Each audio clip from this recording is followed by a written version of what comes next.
This is the smell of the leftover tuna fish sandwich you left in your lunchbox over the weekend in a wimpy trash bag. Wimpy, wimpy, wimpy!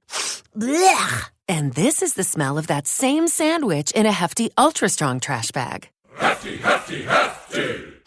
Ah, smell the difference? Hefty Ultra Strong has Arm & Hammer with continuous odor control, so no matter what's inside your trash, you can stay one step ahead of stinky. And for bigger jobs, try the superior strength of Hefty Large Black Bags.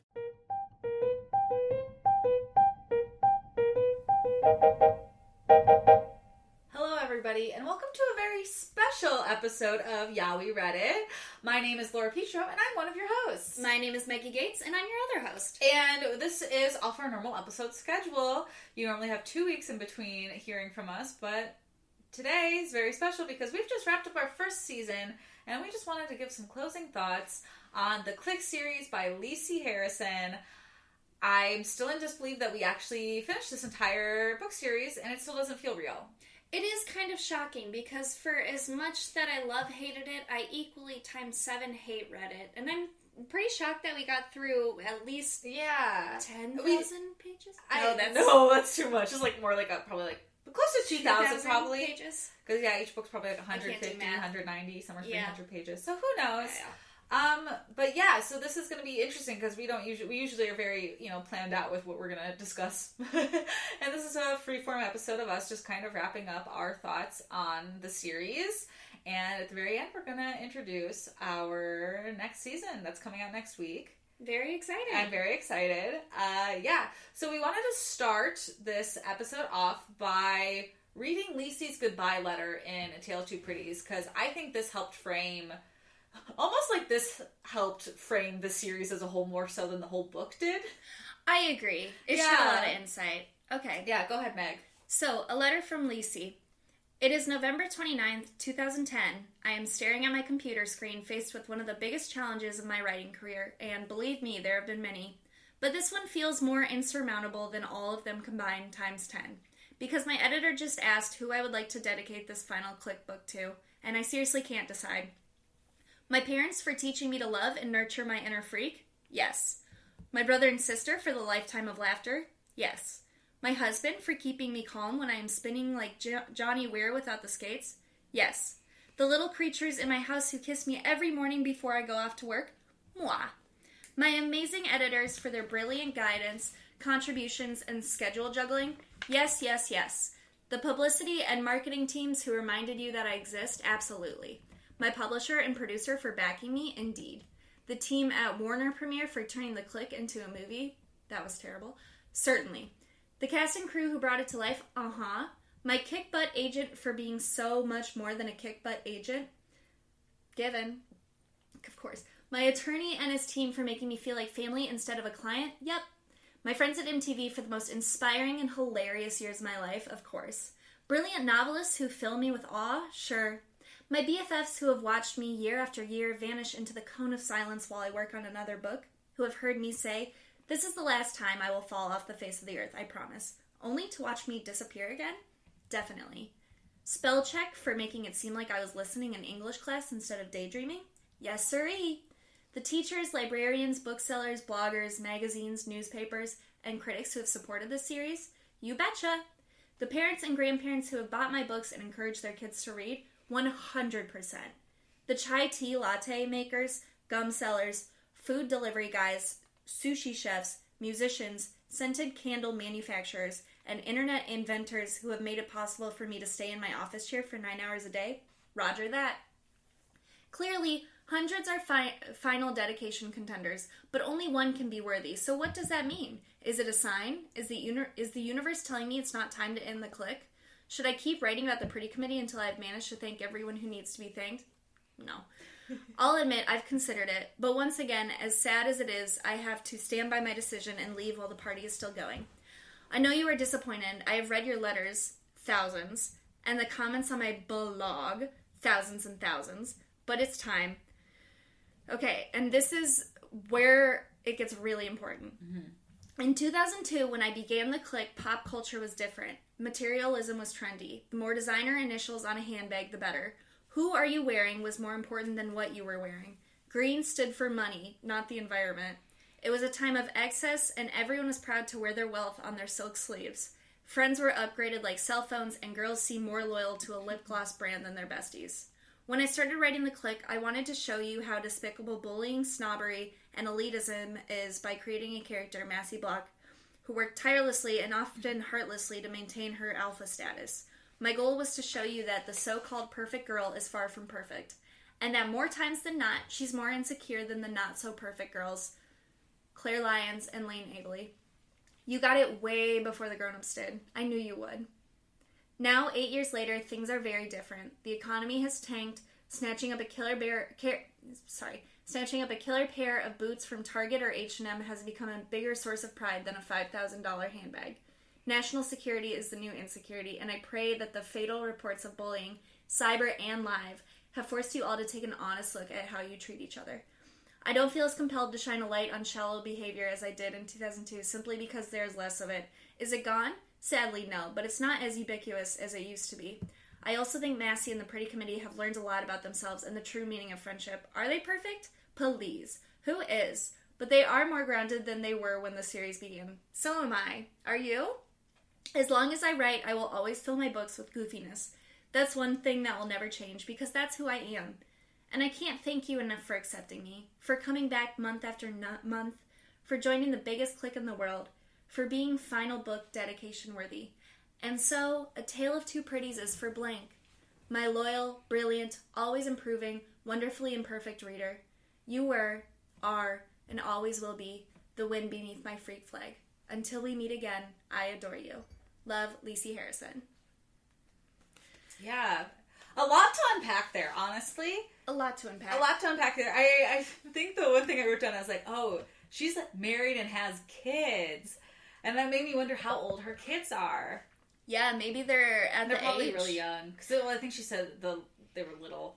It is very, very interesting to me that it seems like she is trying to atone to this really toxic web she's weaved. But if she truly thinks that Massey Block is someone who is a bad person, I don't think she would have had empathy towards the end. I think she... The way she should have written Massey should have been different. I think Massey should have had more consequences based off of what she had written in that goodbye. Exactly. Because I feel like so many times we were given the opportunity to let Massey really fall and learn how to apologize and understand repercussions, but we never really got that. Yeah. So it's... And I get it's almost... The Clique kind of teeters on like being almost satirical in a way for most of the series, but it never quite goes fully there. So I think a lot of the time when we were reading, we were kind of debating, is this serious or is this supposed to be kind of ridiculous? And I don't think we ever fully got either side. We kind of got the mix of the two, of like, this is half serious, half jokey. But I was like, are we making fun of these people who are so concerned with material items, or are we supposed to identify with them? Exactly. And like you said, they would have had more consequences if we were making a satirical characterization. Exactly. Yeah. Which it feels like, we should have went bigger with the consequences and bigger with downfalls. But it's also, there's something so interesting about, I think, our generation and the generations like plus or minus. I mean, no, it's just like our generation is like, we grew up with technology. So like the Clique series was also growing up with technology, because the first book came out in 2006, 7, 8? Maybe? I think 6. I think so. Yeah, but still, that was when MySpace was a thing. And then by like 2010, that's like when Instagram had happened. So like that's such a short amount of time, and things have changed so much in the time span that she was writing these books. Yeah, and she does mention that she's like, I don't feel the need to shed light on shallow behavior as much as I did in 2002, simply because there's less of it. But then right before that, she owns up to the fact that there are more reports of bullying, especially like cyberbullying, because that became pretty big during the time of writing this, that it just feels like she's completely dissolved any... Yeah.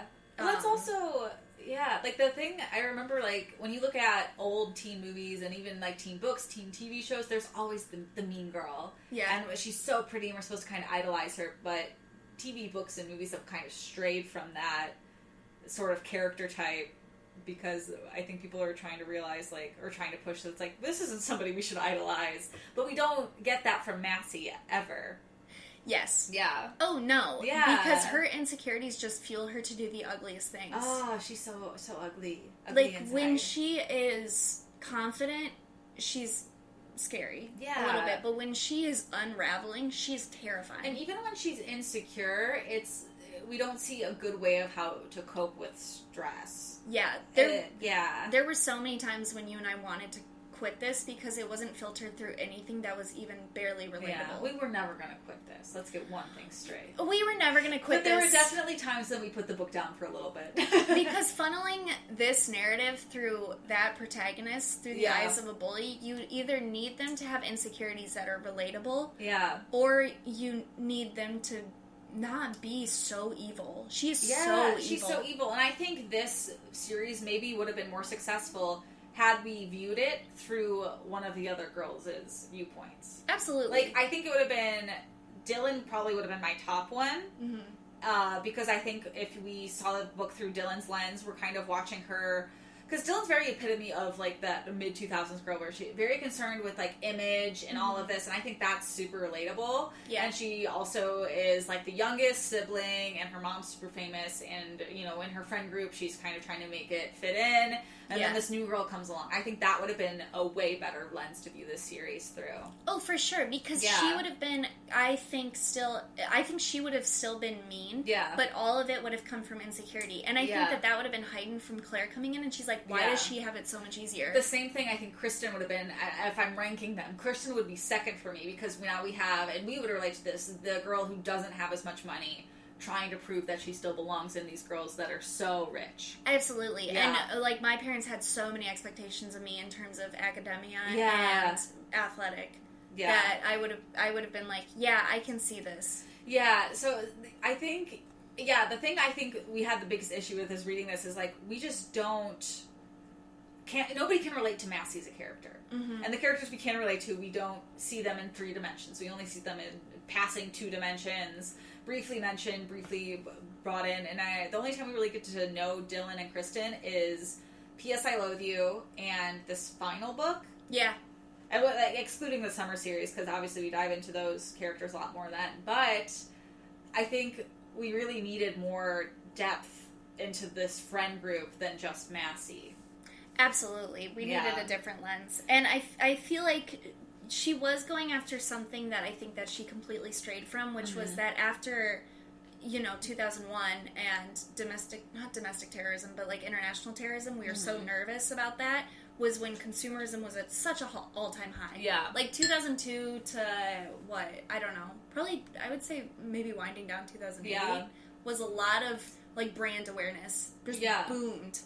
Yeah, but I guess also just shifting gears, it's interesting to look back at this now at 26, because I remember eating these books up when I was, 12, 13, 14. Yeah. Like, I was so into them, and it's so interesting to think that, I know reading them back then, I didn't think anything problematic was happening in these books. No, of course not. Because that's just the culture we were in. Like, it was okay to, like, bully people, it was okay to tell people that they were fat.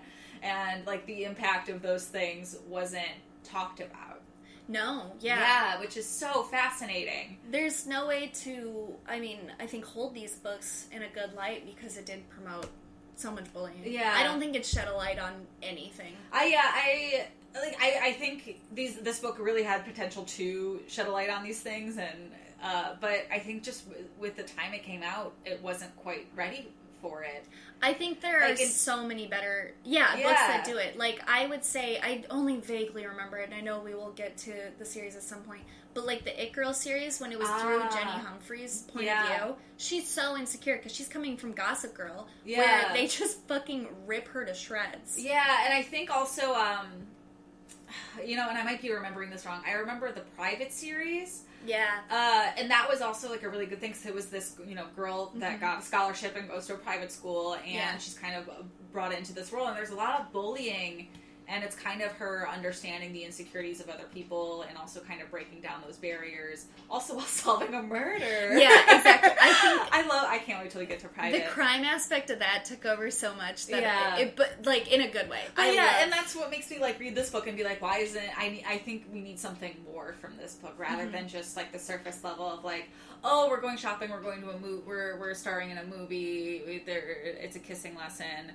But I think it was such a phenomenon because of all of the brands in it, because I think for me, since I grew up with the rich kids, like knowing these things, like being like dropping a Hermes whenever you wanted, like in conversation, it gave you status. Reading these books gave you status. Yeah, it's also so interesting to look back because we talked about this in our last episode about how like we had those friends who were always in like, you know, head to like Burberry and like headed to like Abercrombie and Hollister and like other things, and they had designer handbags and like both of us never had that, and it's just so interesting like looking back being like, why would these children buy all these expensive clothes that they're going to grow out of in a year? Oh my god, exactly. But reading it back then, even just by transitive property, I felt so bougie. Yeah, I think that's why I liked it. Yeah, I think that's why I liked it too, because it just felt like so.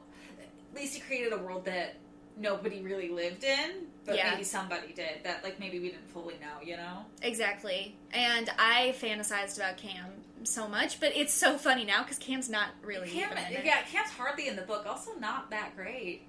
I just don't understand why this one was one of the bigger ones with people. And because I think I've talked about this, where I think the reason I liked all these other books like Gossip Girl and Private is because like of the boy aspect, and there's no boy aspect in this. It's just like this group of friends who aren't really that good of friends. Yeah, it almost, as well known as it is, I would almost consider it a cult classic because Gossip Girl boomed into an entire franchise. Yeah. And we will go on Lisi's Instagram and she has like 2,000 followers. Yeah, it's interesting because I feel like this series couldn't exist as it is. No. Or wouldn't be what it is if it was written today. Yeah. Like this, and it wouldn't have been what it was if it came out 5 years before. Like, it very much is of its time, which is honestly interesting. It's almost like a little time capsule. It is, and it's stuck with a very specific generation, and I think that that's why it could never get off the ground, but it was so famous with people our age. Like, I remember like carrying books in between classes, and I always had like my book I would read if I like finished like the test early or something. And I remember like walking around and so many people had like the, you know, yellow and red plaid cover, and it was just so pretty, and like everybody was reading these. And then I remember I think I was a bigger reader than most of the people in my grade. Yeah. So I remember I would still like read these things in study halls while nobody else was, or people were onto like other books and things. But I mean, they're very aesthetically pleasing. They are. They really, really are. I definitely think that I dropped them maybe 8th grade. Yeah, I remember I dropped them, I think, 8th grade, and then I remember being bored, and I was in the half-price books clearance section, and, like, I remember buying, like, I think, the last, like, Bratfest and Tiffany and P.S. I bought them for $1 and just read them for a fun read when I was in, like, a sophomore year, just because I wanted something to read before bed. But then I never finished the series. And even when we started this, I couldn't remember most of what had happened. Like, I remembered the names of people, but I didn't remember events other than the movie plot. Yeah, I never saw the movie until we watched it. Yeah. And I remembered Bratfest at Tiffany's. And I think that's where I stopped because I think into high school I was reading Pretty Little Liars. And then at some point I got really into being like the pretentious person where I was like, I have to read this books if I'm going to be a good writer. Yeah, I was reading a lot of sci-fi later in my high school career. Still a really bad writer. Yeah. Oops. I know. I read a lot of sci-fi in college, and then remember I went to a David Sedaris book signing event and said that I wanted to be a writer too, and he was like, oh, what genre? And I was like, sci-fi. And still to me, saying that to him is so... I cringe. Like, I'm like, that is so out of the ballpark for me. Oh, it's so funny. But, you know, with all of these things, you know, there were parts of these books that were fun to read. Yeah. Which was, and I think that's kind of what helped the series get going. Something interesting from Lisi's goodbye letter, she was like saying like, oh, I need to quit while I'm ahead, but I really think she probably should have stopped around book 8. I agree. Because she should have wrapped it up a lot Well, especially because like the generation of us reading those books, like we all put them down, like we both put them down like around book 8, 9. Yeah. And... Yeah.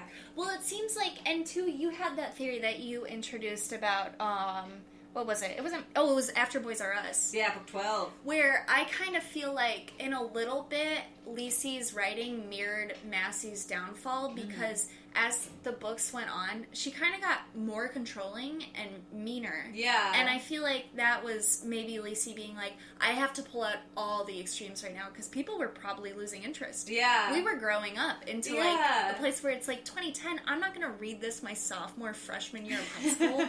Well, no, also I think it's so hard to do a teen book series, because books come out like every year, 8 months, and like so much, people change so much in a year, so it's like when you have a book series like this that's so long, it's like your interests change so much as you're going through middle and high school. Exactly. Where it's just like from here where it's like, well, I'm reading this book, but it's like, why would I want to read people having sex and Gossip Girl now that I'm like, midway through puberty? Yeah. 'Cause that appeals to me more now. Than like Massey being a closeted lesbian, which I mean, appeals to me now. Because, like, I mean, you want them to kiss. You want people to kiss each other. Yeah, and I think it's also it'd just be so interesting, I think, to talk to Lisi now and just be like, what do you think of the Clique series now? Because I'm sure she'd probably agree with us on a lot of these things of like, this is a book series of its time. Quite honestly, I don't know if I would go easy on her. Like, I really want to grill her. Yeah. Like, why? You made it and you got it. It was of your time, but like, is she embarrassed? Yeah. I would be very embarrassed that I read these. Because I would be like, oh my gosh. Like, I think I would look back and being like, oh my gosh, like, this series just so does not check out the way it did. Not even the culture of it, where she's like, I can't write this now because we have so many other problems economically and financially. It's like, you were racist. Yeah, I don't think she would stand by a lot of these things. At least I hope she wouldn't. But, like, go down with the ship. But again, it's so weird being like, the 2000s were so problematic. Oh, yeah. Like, we all did problematic things and nobody addressed it. Like, from people just, like, tossing on, like, the R word, like, so easily and all of that stuff. It was just so bad. The 2000s were so bad. The 2000s were really bad. And then we didn't ever really check it until I'd probably say, like, quite honestly, recently, we've been really checking a lot of, like, our internalized racism, homophobia, ableism, finally talking about bullying and mental health and like how that's bad. Like, that wasn't a conversation. It's like, sometimes I feel like, it makes sense. It feels like this has been going on for so long, but then you look at when conversations actually started happening and you're like, we haven't been talking seriously about race until like, like 2014 with all of the, I don't remember. Where am I thinking of? Mississippi? I don't know. The one... I don't know. Yeah. But I get what you're saying. It's like, these are conversations didn't really come into our, like, forefront until, 6 years ago? No. Like, that's still... And then that's what, like, it's almost 20 years ago that these books were written. Yeah. Which is insane. I know. It's insane. It is crazy. Yeah. 2015, gay marriage is legalized. Yeah. 2014, still can't remember. I knew there were a ton of protests somewhere. Yeah. Why is this? I don't know. Yeah. I keep wanting to say George Floyd, but I know that was right now. And also important. But yeah, like, even like this, I like talk about this with my therapist a lot, where it's like, we didn't even get to like talk about like the impact of people's like words, because I remember growing up, people would be like, well, words shouldn't hurt you, and now it's like that entire lens is flipped, where it's just like, no, mental health is a real thing, and so is verbal abuse. Yeah. And it's, these things have changed so much, and we're becoming so much more aware. Yeah. It's just forcing people to be more careful with other people. And that's definitely a good thing. But... Yeah, definitely. And it's weird to be like, I think if these books were written now, I would hope that these things we know now would be reflected in them. Because I don't think writing now we would be following Massey quite the way we do. Oh, for sure, no. What was I going to say? Was Gossip Girl similarly as problematic as... I don't remember. We're going to find out, though, whenever we get there. I know. I'm trying to think about Pretty Little Liars, because that was, like, my big series I liked. Yeah, I don't know. It's definitely going to be interesting, I think, to revisit these young adult books from this time period, because I'm sure we're going to find a lot of things like this, where it's like, that's just not how things are anymore. And we, like, looking back, we're like, oh my god, like I said, like, looking back at this, like, I know when I read this, I, like, ate them up and was just like, these are so, like, fun and so engaging and so cool. Looking back, I'm like, there are so many issues in here. Oh my god, there's so many. There's so many issues, and it's just such an interesting thing to look back on. It really is. Yeah. I don't know. You know, we did it. We got through the pretty covered books, and Yeah. I don't know what else I have to say on it, to be quite honest. Do you? Yeah, it's like, I'm really glad we started with this book series, because it's interesting, because this is one of those series that, like, it was so popular, but then it didn't turn into, like, a franchise like Pretty Little Liars or Gossip Girl, but it was still popular. Yeah. But I think it just kind of trailed off later in its time.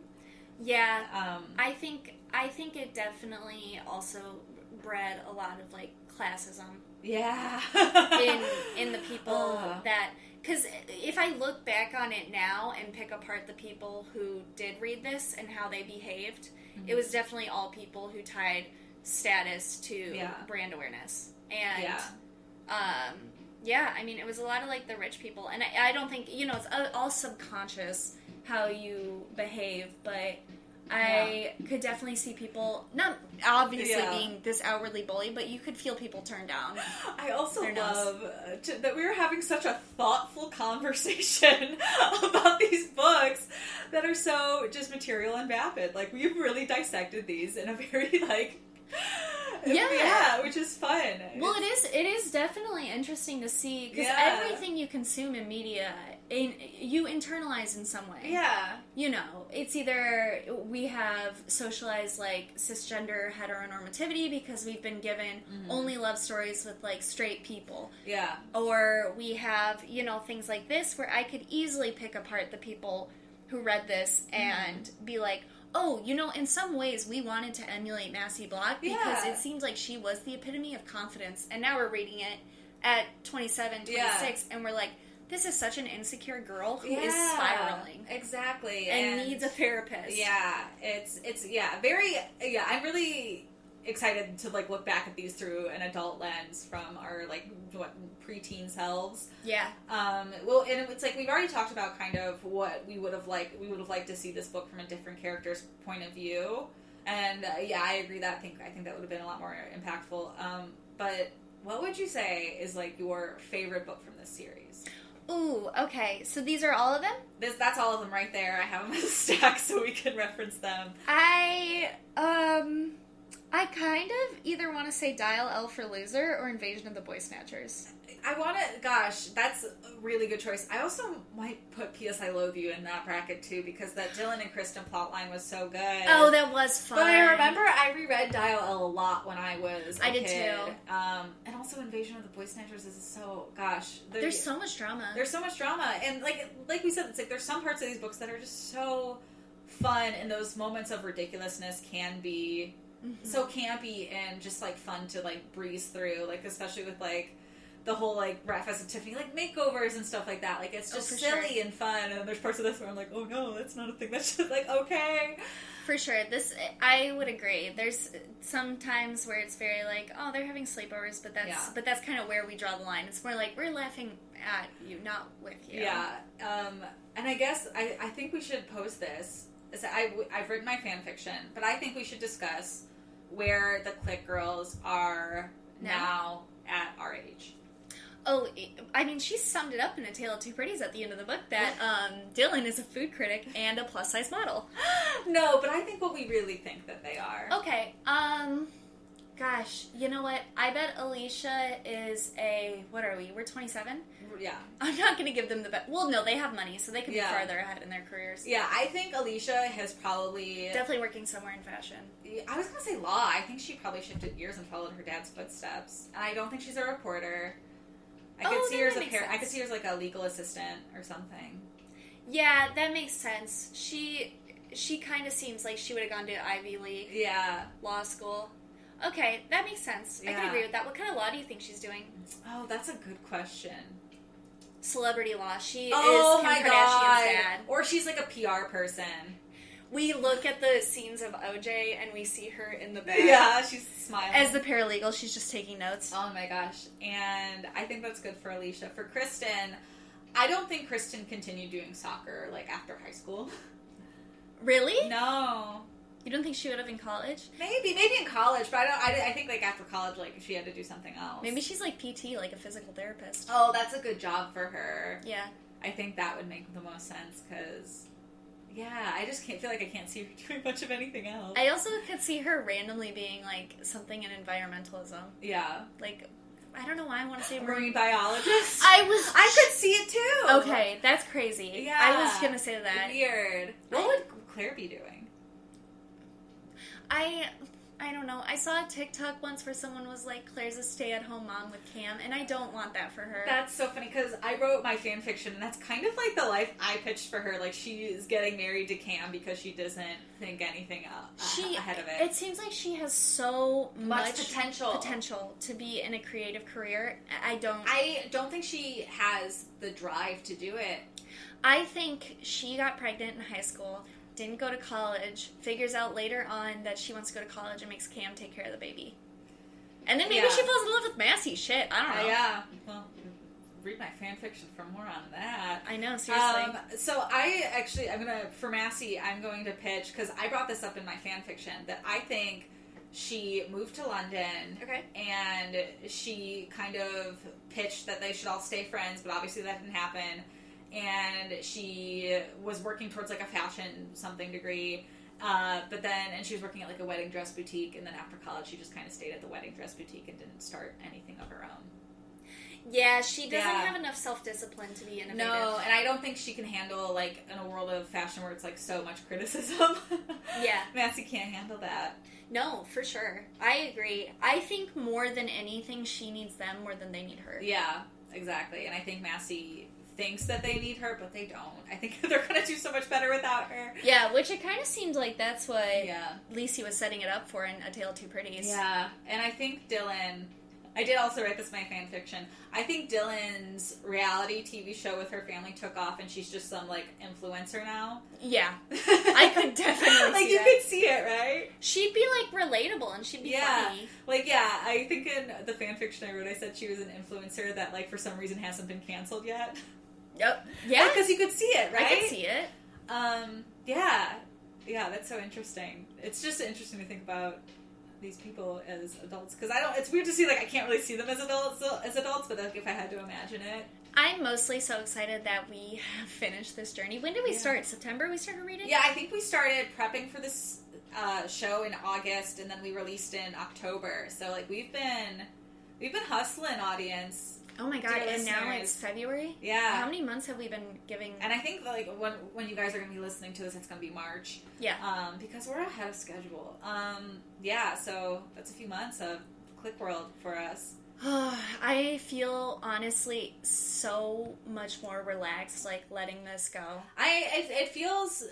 It does... There's something very therapeutic of, like, finishing a series that we never finished when we were kids. Yeah. There's something very, very, like, nostalgic and nice feeling like, I didn't even think in my adult years that I would be reading this series or finishing the series that I kind of dropped when I was younger. Yeah. But there's something very kind of, like, it feels kind of special, you know? I'm just being like, I finished it. Yeah.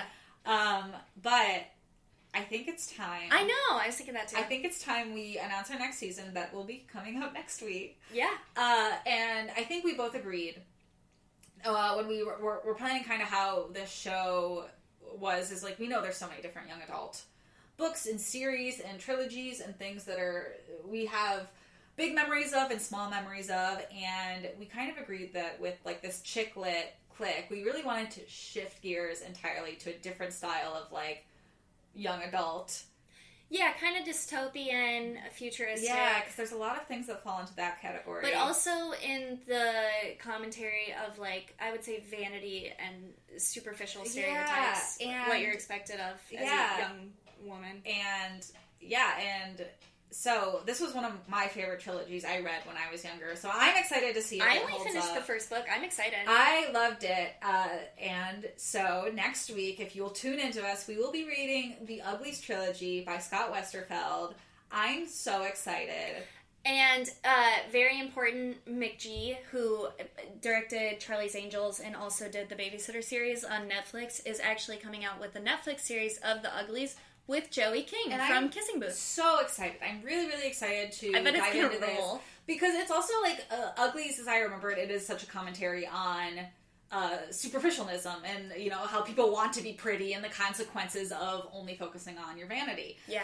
So it's kind of, you know, vanity clique world, but vanity sci-fi world. So we're kind of touching both. Yeah, Laura's already 50 pages in, and it sounds like it's going to be a lot of fun. It feels really imaginative so far, and I'm really excited to discuss it on the podcast, because it's very cool to read a different genre, but also just a different writing style. Scott Westerwolde has like a very fun tone to his word, and it's like it feels so visual, and it's so cool to be in this future world and already feel transported there. Yay! So I'm excited. I'm really excited to talk about it on the podcast for Yeah, We Read It. Yeah. And thank you if you listened to the special episode. We were happy to listen to us dissect and analyze a young adult book.